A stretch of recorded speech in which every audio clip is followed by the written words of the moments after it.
Welcome to the Deep Dive. Today, we're peeling back the layers on something really fundamental, I think, to being human. How our minds protect us when things get tough. Yeah. We're diving deep into the world of defense mechanisms and coping strategies. Yeah. Our inner shields. It's a huge topic, and it touches absolutely everyone, really. The ways we instinctively react, the strategies we try to use, sometimes consciously, sometimes, well, not at all, to get through difficulty and stress. Definitely. And to explore this, we've pulled together insights from quite a range of sources. We're looking back at some foundational work in psychology, but also modern research, personal stories, and even how these ideas play out for people in really challenging jobs, like nurses, for example. Our goal today really is to unpack what these inner shields actually are. Why do they show up? How do they connect to difficult experiences like trauma? And importantly, what do the sources suggest about understanding them better and maybe finding ways to, move towards healing and growth? Okay, let's get comfortable then and jump right in. All right, so first things first. What exactly are we talking about when we say defense mechanisms and coping strategies? The sources spend some time trying to define these, even though, as we'll see, the lines can get a bit blurry. Right. So defense mechanisms. These ideas go way back to Sigmund Freud. Yeah. And then his daughter Anna Freud really expanded on them and organized them. They described them as these automatic, often unconscious ways. The mind, specifically the ego, that kind of mediator part, deals with internal conflicts, anxiety, or anything that feels overwhelming or unpleasant. That's a key point right there. Involuntary and unconscious, that's how they were first described. They kick in to mediate our reaction to emotional conflicts or external stressors, often without us even consciously knowing it's happening, kind of like automatic mental reflexes. And coping strategies, how are they different?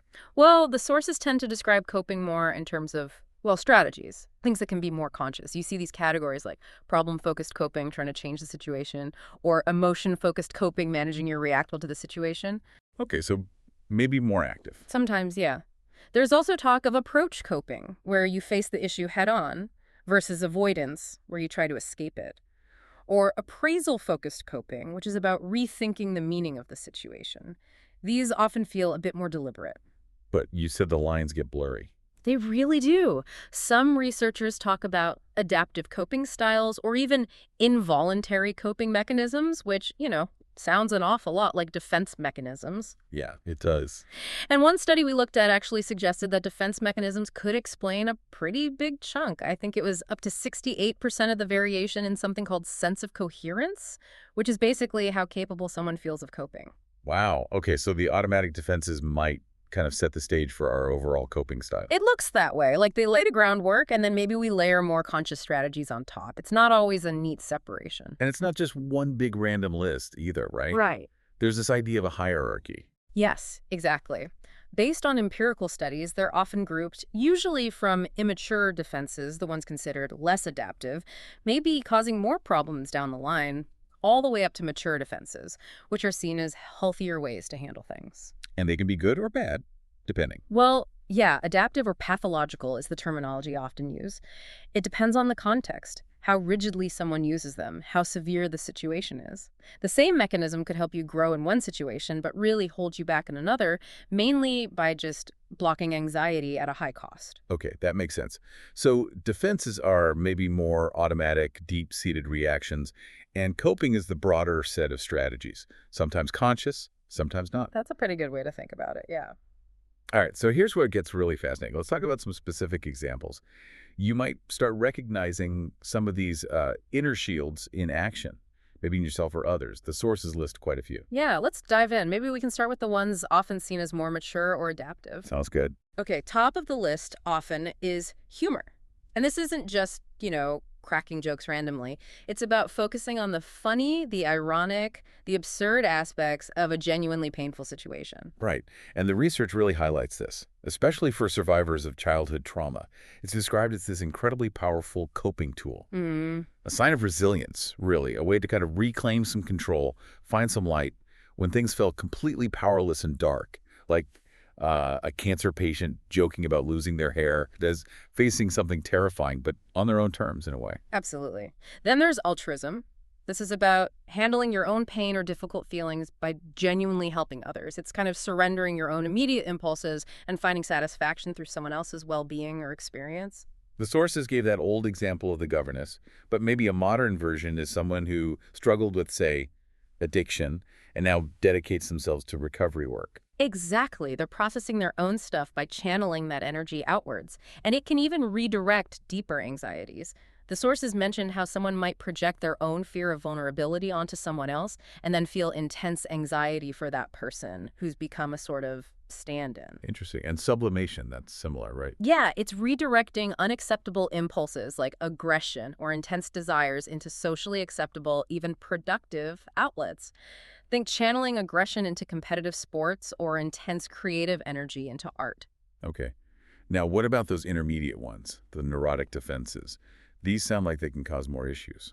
They can, especially if they become too rigid. Repression is a big one here. That's unconsciously burying painful feelings or thoughts, so they're just not accessible to your conscious mind. Like the example of not remembering a parent's funeral. Exactly. The memory isn't gone, it's just walled off. But crucially, the sources say repressed material doesn't just vanish. It can still influence your behavior or bubble up later in unexpected ways. And intellectualization, that sounds intellectual. Yeah.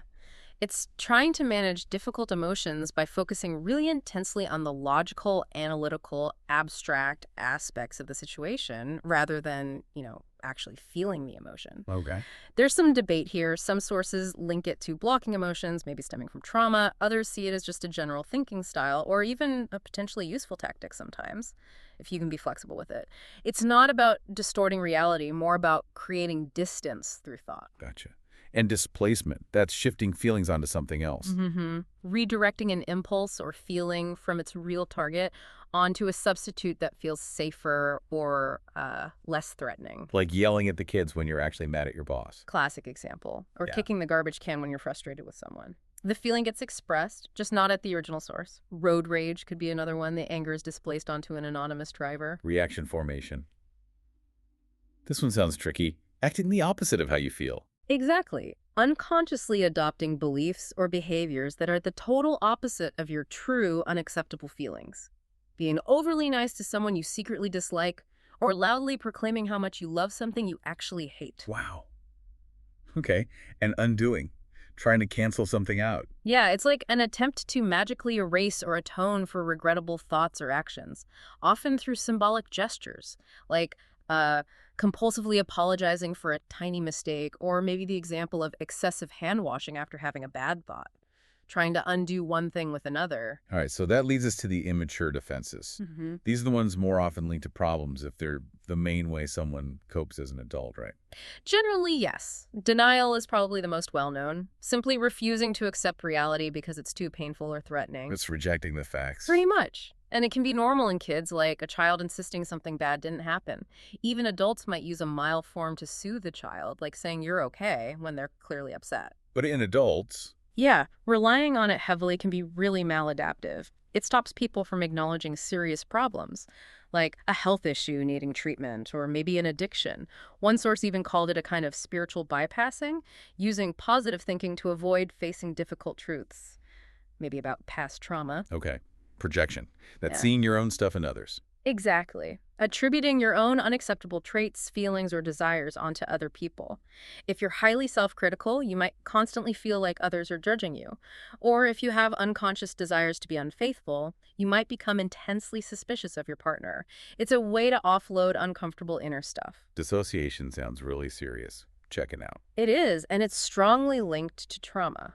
It's a temporary, sometimes drastic shift in identity or awareness, or a separation from feeling to avoid overwhelming distress. Feeling detached, unreal, like you're watching yourself from outside. The sources said it's often a survival mechanism from childhood trauma. Absolutely. It literally helped people survive unbearable experiences by mentally leaving or numbing out. But that same mechanism, carried into adulthood when the original danger is gone, can become really problematic, leading to chronic disconnection from feelings, relationships, even reality. Okay. Fantasy. Escaping into daydreams. Gratifying frustrated desires through imaginary achievements, again, can be normal in childhood as a way to cope with things they can't change. But less harmless in adults. If it becomes a primary way of coping, yeah.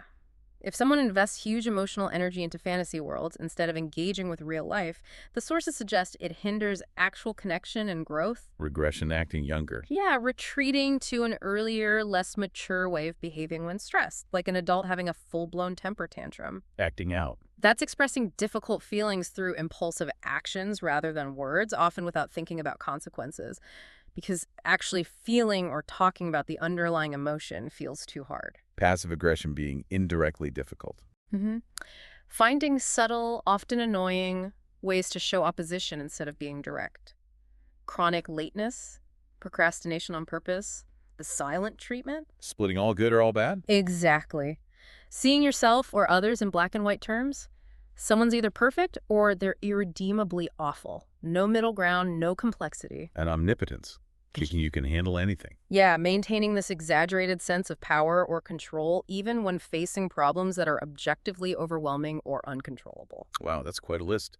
Hmm. And you mentioned age appropriateness again. Right. Some of these, like denial or maybe projection, are pretty common in kids and might even be adaptive then.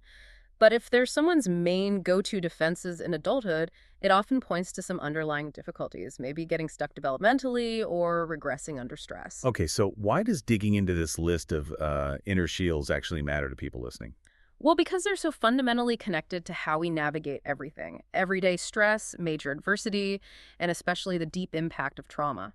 The sources really emphasized the trauma connection, didn't they? Absolutely. People who've survived trauma, especially complex or childhood trauma, often develop these mechanisms like dissociation, numbing, mentally leaving their bodies because back then those responses literally saved them. They were necessary for survival. They were adaptive at the time. Exactly. Brilliant adaptations in a way.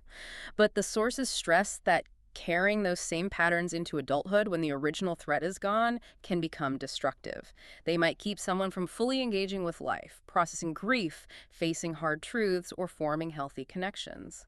And you mentioned the sources specifically looked at trauma in professions like nursing. Yeah, acknowledging the impact of things like vicarious trauma, chronic stress, highlighting the need for nurses and others in similar fields to understand their own reactions, recognize the stages of processing tough experiences, and find effective coping strategies. Things like PTSD, isolation, burnout, they're real risks. And the need for resilience, support systems, and actual self-care practices becomes critical. And that point about humor, again, linked to childhood trauma. Mm-hmm. It was described as this really unique, powerful coping style that some survivors develop almost like forging strengths out of pain, reclaiming power and control through finding the absurd or the light in dark situations. And trauma isn't just a bad memory, right? The sources talked about it being stored in the body. Yeah, in the nervous system, it's like the body keeps the score, holding on to those alarm signals from the past.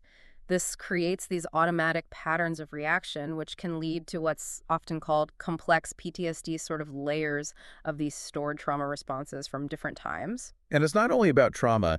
These defenses link to broader mental health, too. Definitely. Studies show clear links between relying heavily on immature or neurotic defenses and things like personality traits, lower conscientiousness, meaning maybe more disorganization or difficulty with follow-through, and higher neuroticism, which is about experiencing more negative emotions like anxiety or sadness. And also links to specific conditions. Yes. Things like depression, anxiety disorders, various personality disorders, and substance use issues.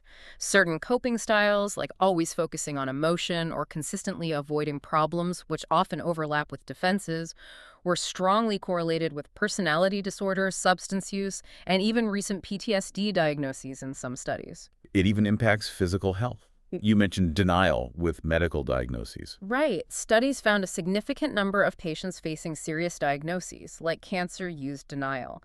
And this wasn't just feeling shocked initially, it was sometimes actively rejecting the information. Which could stop them getting treatment. Exactly. The defense shields them from the terrifying anxiety of being sick, but at the terrible cost of hindering the very care they need. The protection becomes the problem. And this feels really important. It's not like we're stuck with these forever, right? The sources talked about change. Absolutely crucial point. None of this is necessarily fixed. There was this fascinating long-term study following men for over 70 years. It found that overall, their defense mechanisms tended to become more mature, more adaptive as they moved from midlife into later life. And what really stood out was that this positive shift was even more pronounced for men who had experienced less warmth in childhood. Isn't that hopeful? It suggests that even if your early experiences weren't ideal, it doesn't necessarily lock you into maladaptive patterns forever. Overcoming those early challenges, navigating midlife, seemed linked to developing healthier coping later on. That's incredibly encouraging. Yeah. And other studies sometimes find older adults generally use more mature defenses. And importantly, therapeutic work can make a huge difference. People can learn to recognize their automatic defenses and develop more flexible, adaptive ways to respond. Change is possible. So what does this all mean for us, listening to this, understanding these mechanisms? It's not just academic, is it? Not at all. The sources make it really clear. This understanding can be a fundamental part of healing and living a more conscious, fulfilling life. Just knowing your patterns helps. Absolutely. Simply gaining awareness of your own go-to defenses, those automatic reactions when you're stressed or triggered, that alone can help you make sense of why you feel and react the way you do. It gives you context. And therapy can really help bring those unconscious patterns into the light. That's a key goal. Therapeutic interpretation helps bring unconscious defenses into conscious awareness. And often, a defense works best when it is unconscious. Right. Once you can see it, name it, understand its original purpose, what it was trying to protect you from, you gain the power to start choosing different responses. It loses some of its automatic grip. And healing from trauma, it's more than just talking about the story. Much more. The sources really emphasize addressing how trauma is held physiologically in the body, in the nervous system's patterns. Liberating it from the body, not just the mind. Exactly, and that process usually needs support. Guidance and attunement from someone safe, a therapist, maybe a coach, a trusted guide, who can help you gently process those stuck survival responses without getting overwhelmed. So creating safety is key. Vital, whether that's in therapy, support groups, or healthy relationships. That feeling of safety allows the nervous system's own natural healing capacity to kick in, to start releasing that stored trauma, like finally being able to breathe deeply after holding your breath for years. And that involves facing fear, especially fear of connection, if trauma made relationships feel unsafe. Building trust, finding community, these are often essential parts of healing, allowing the nervous system to learn that connection can be safe now. The sources also mention practical coping strategies people can use. Yeah, lots of them. Things like dedicated time for self-reflection, actively seeking social support, not isolating yourself, and building regular self-care practices into your life. Like what kind of practices? Could be anything that works for you, really.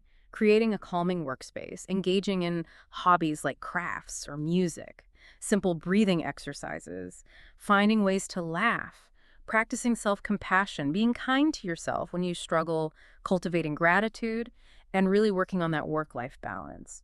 I like that idea mentioned about unbrokenness. It wasn't about pretending bad things didn't happen. No, not at all. It was more about developing a different relationship with the brokenness, with the difficult experiences, and the parts of you that feel wounded. A more compassionate relationship. Exactly. Seeing those parts, not just as flaws, but maybe as intelligent, if sometimes outdated, survival attempts, and allowing that compassion to create space for change, for alchemy. Healing trauma in this light becomes liberation, freeing you to be more present now, less driven by the past. Makes sense. Okay. As one source put it, understanding these psychological ideas gives us tools for self-awareness, for navigating life with more compassion for ourselves and others. Well, this has certainly been a deep dive. We've explored this really complex, often hidden world of how we cope and defend ourselves, from the historical roots to how these shields show up in our lives, shaping our reactions to everyday stress and deep trauma. And the key takeaway, I think, isn't about judgment at all. It's about gaining self-awareness, recognizing the often ingenious unconscious ways our minds have tried to protect us. And knowing that change and healing are really possible, with awareness, with self-compassion, and often, with support. We really hope this conversation gave you some valuable things to think about, maybe some new ways to understand your own inner world, or perhaps shed light on why you react the way you do sometimes. Thank you so much for joining us for this deep dive today. If you found this helpful or it made you think, please maybe share it with someone else who might find it useful too. And if you want to explore more topics like this with us, please do like this and subscribe to The Deep Dive. It genuinely helps us keep these conversations going. We really appreciate you being here, spending this time with us. We'll be back soon with another deep dive into something fascinating. Until then, please take good care of yourself.